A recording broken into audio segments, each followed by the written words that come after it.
Hello, everybody, to the One Fear Per Year podcast. I am super excited and antsy for today's episode because this woman I have known since high school, you guys. High school. We were tiny little babies. And we just reconnected recently, and you are going to love her as much as I love her. Rachel Griffith, thank you for joining me today on this podcast. Thank you for having me today. I'm so excited. I'm thrilled because, first of all, we hadn't spoken a lot at all and then ran into each other at some type of reunion or networking thing. And then we just kind of stayed in contact, and you sent me a message about this podcast, actually, and about Yep. walking through fear.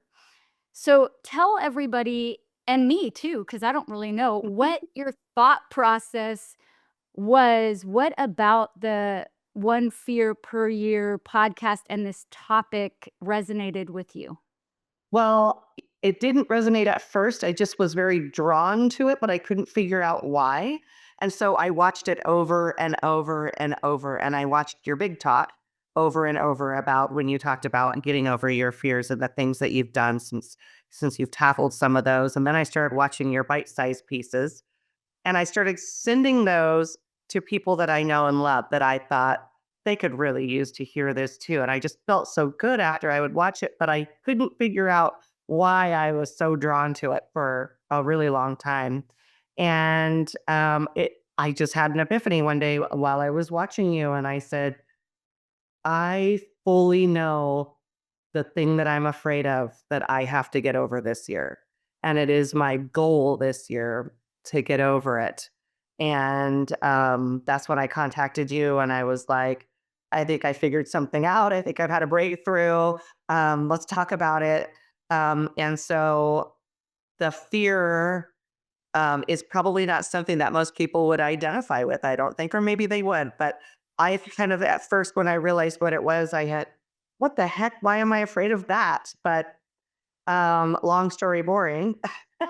The thing that I'm so afraid of, or have been, or was so afraid of, was actually losing the weight that I have packed on for many years now. And it wasn't that I was afraid of the process, because I've done the process. I struggled with my weight my whole life. I've done the personal training thing. I've been incredibly fit, and I've been incredibly heavy. I understand what needs to be done. It wasn't that part that I'm so afraid of. It wasn't the process. It wasn't the nutrition. It literally boiled down to I gained a lot of weight in 2020 when I lost my dad. And the food and the alcohol and the bad habits were kind of how I coped with that loss, sadly. I didn't necessarily implement my best coping skills during that time. But I realized that all this heavy weight that I've been carrying has been my form of protecting myself from having to, shoot, I didn't want to get emotional. Realizing that if I let go of that, that I, in a way, have to let go of my dad. And I have been very afraid of that. So coming to that realization and sort of making it right with dad and making it right with myself has been an absolute breakthrough. And I've been able to forgive myself for not implementing my best coping skills, but also give myself a lot of grace and understanding, and honestly be thankful towards my big fat belly and my big, you know, myself and the weight that I need to get off. I'm grateful that it's there because it serves such a purpose for me. And now it no longer serves me, and I'm letting it go. Wow. I just thank you so much for sharing your heart because I feel like so many people will resonate with this message, and with what you've gone through with the coping mechanisms. We all use not so good coping mechanisms at different points in our life. And just to have that awareness and the clarity of that is huge. I mean, the awareness really does start to change all of that, and even you just speaking it out loud to us right Exactly. here. Yeah. Yes. Like, what a brave thing. And then speaking it out loud to my husband, and I just broke, and he broke with me, and he's holding me, and he's going, "You don't have to let go of your dad just because you're letting go of what protected you from the grief of losing him." And there's only been a few people that I've spoken that out loud to. And every time I'm just like this blubbering mess, every time that I tell that story because it hits so deep. It hits so deep. And even though I am walking through that fear and having success at that this year, it doesn't mean that I'm perfect at it. I'm stumbling. I don't have a complete grip on how it's going most of the time, but it is going well. And again, that awareness piece is just ginormous, Truly. truly. And the speaking it out loud, just taking that power back in a sense.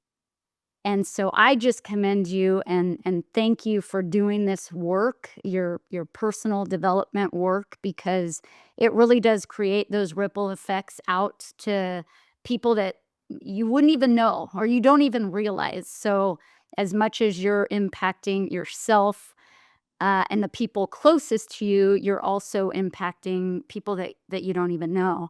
Well, And I would love. to you, I mean, and that's exactly why I connected with you is because you and through your project, your One Fear Per Year project and this, platform, you have connected with people, I think, on levels that you might not know.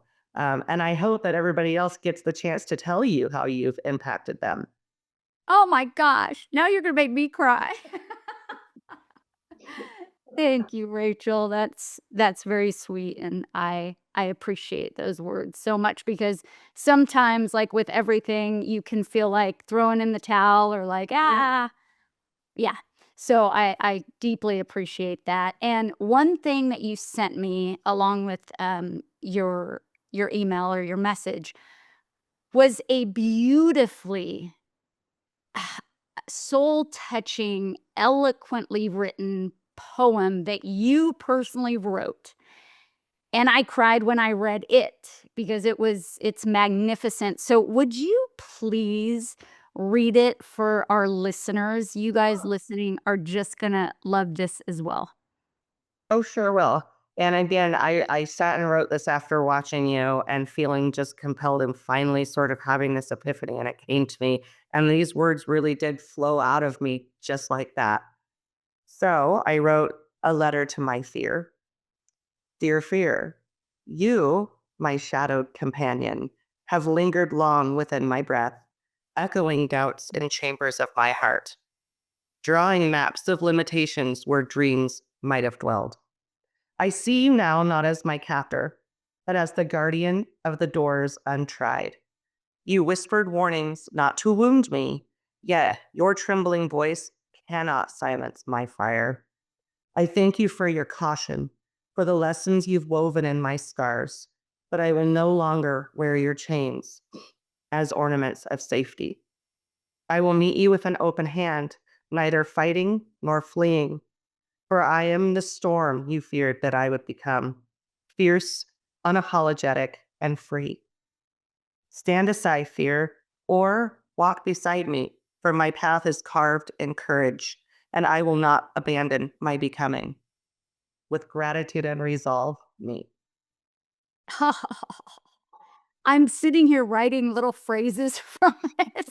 So good. I mean, carved in courage, and I'm thanking you for the lessons, but I will no longer be enchained and imprisoned by you. I mean, just such beautiful words from a truly deep place. Yeah. And I would love to know, as you're in the midst of all of this, what are the main things that you're working on? What are some practical things that you're doing to move through grief and also to identify those fears and walk through them, or what is it that you're doing currently? Well, like I said, I'm not perfect at this yet. This isn't a perfect science for me yet. And I am taking it literally walking through this step by step. I have gotten a better grip on my nutrition, which is obviously such a big part of it. But I think even more beyond that, just being completely okay with who I am and recognizing all of this stuff inside of me and realizing you don't have to feed that fear anymore is really the biggest thing that's helping me. And I haven't done it completely alone. And like I said, I've lost some of the weight. I've taken off about 30 pounds. I still have about 50 more to go. But just identifying and, like you keep saying, recognizing that it's there, embracing those feelings and like going, I see you. I see that you're here, but you can't live here today, and then just making that choice to not let that rule my day is the number one thing that's helped. And as far as you mentioned other people, and this has come up in my life recently, just so clearly how we are made for connection, made for community, needing one another to walk through this life. Who have you found to be that community? Have you enlisted some people? Is that community growing? What has that been like for you? Well, I am deeply involved in my community, and I have such a tribe that surrounds me at all time. And I'm so grateful for that. But I do have to say that my husband has been my anchor through this from the time that my father passed to today, 5 minutes ago. He is the person that I can truly count on, rely on. He motivates me, he pushes me, sometimes way outside my comfort zone. He also gives me grace if I say, today's not a day that I feel capable of doing certain things. He gives me so much grace and he loves me in spite of it. He helps me to love myself. I have been blessed with some really, really good friends that I've had for a really, really long time. And I also, I do a lot of community work, networking. I'm constantly around other people who newly inspire and motivate me. And that helps so much, to just kind of take bits and pieces of other people's journey and go, you know what, that really inspired me. I can use that for myself. I am so blessed. I have so many people around me that provide that for me. That's amazing. And I know since we went to high school together, I'm curious because we didn't really hang out back in the day. And I want to know during that period of your life, what was your relationship with fear and all of that back then when you were a teenager? My teenage years did not come easy. I was, a really outgoing kid, in high school. I was class clown, all of those things. And probably because being funny and being sort of rambunctious was how I was coping with a lot of fear, a lot of pain. My teenage years were not, like I said, not easy. Um, The fact that fear was a part of oh, yeah. Fear has been driving me, fear and anxiety. Back then, we didn't really know the difference between depression and anxiety. We didn't know that it kind of comes hand in hand and that it's actually a diagnosable thing. It was just kind of like, why are you nervous? Why are you rambunctious? Why are you always fidgeting? Maybe you have ADD. That was always what everybody would say, right? But I had anxiety because my life was filled with fear at all times. And I coped with that by doing not great things, to myself, by getting really, really super duper funny and making everybody else laugh while I was literally crying on the inside most of the time. Um, and luckily, my framework of my life turned out to be okay, and I made something better than that. But it's been a long road. and that's the thing, you the Rachel of today, and you exude this confidence, this grace, you are very humorous, Thank you. you have this way of making people feel comfortable and accepted just by being around you. So, good job on working through all the difficult things in life. And as we know, it's a journey, so It's a it journey. continues on. And for you, and there's no right or wrong answer to this, but if there was an opposite word from fear, like you think of the word fear and all of that it entails, if there was a completely opposite word from that, what would it be for you? Enlightenment. The opposite of fear to me would be enlightenment because almost always we're afraid of something unknown. We're afraid of something that we haven't yet tested, a boundary we haven't crossed that maybe we want to. And so I think enlightenment takes away the fear. Knowledge is power. It really is. And the enlightenment of ourselves, within Absolutely. ourselves, like you were saying, going within and really saying, what is the root? And that's what I appreciate so much about your story is you really were digging deep within and going, what is the root of this? Yeah, Until absolutely. you figured it out. And that's half the battle right there is going, oh, it was grief and I was protecting for this reason. And then you can approach it as this compassion, like you have this compassion towards yourself and more of that self love. It really, I think, was the first time in my life, and 47 years on the planet, that I ever had compassion and grace for myself. I'm really good at giving that to other people, probably because I always wanted it. And I can recognize if someone else is giving it to me and I appreciate it, but it was the first time I ever felt that truly towards myself. It was a true breakthrough. We only have like 1 minute left, but I want to go a little bit deeper on this self love and compassion. Is there anything that sticks out in your journey and the process that you had that you could share with somebody else that could get them just a little bit closer to that in their own lives? What an interesting question. Um, I would say it's so cliche. It really is. But if you do spend time looking within yourself, you can visualize the you that you once were before the fear took over. And you can absolutely coddle and embrace and care for that little you inside of you, just like you wish that someone would have done, or just like maybe you wish that you would have done, and get through it that way. Beautiful. Rachel, you are just a joy. You are here to make waves and change the world. Oh gosh, from your lips, my friend.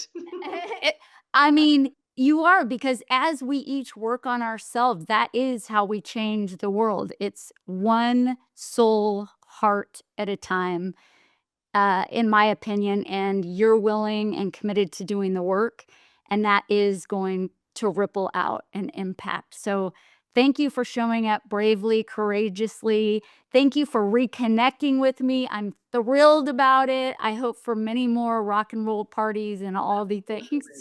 And thank you for being the example of all of those things and, showing me that, hey, she's really working through this thing and it's really working for her. And I can just keep kind of watching and learning and then finally being that person that helped me make that breakthrough. So thank you. Thank you. And everybody, take on fear. Like Rachel so eloquently said, you can thank it for its lessons, for trying to keep you safe, but realizing that you don't want it to keep you imprisoned anymore so that you could go out, live your best life, create beyond what you even can possibly imagine. I mean, I really feel like we are purposeful, powerful human beings. And so I love break, that. let's break free together, baby. Sure. Thank you, everybody. And thank you, Rachel. Thank you, Janice.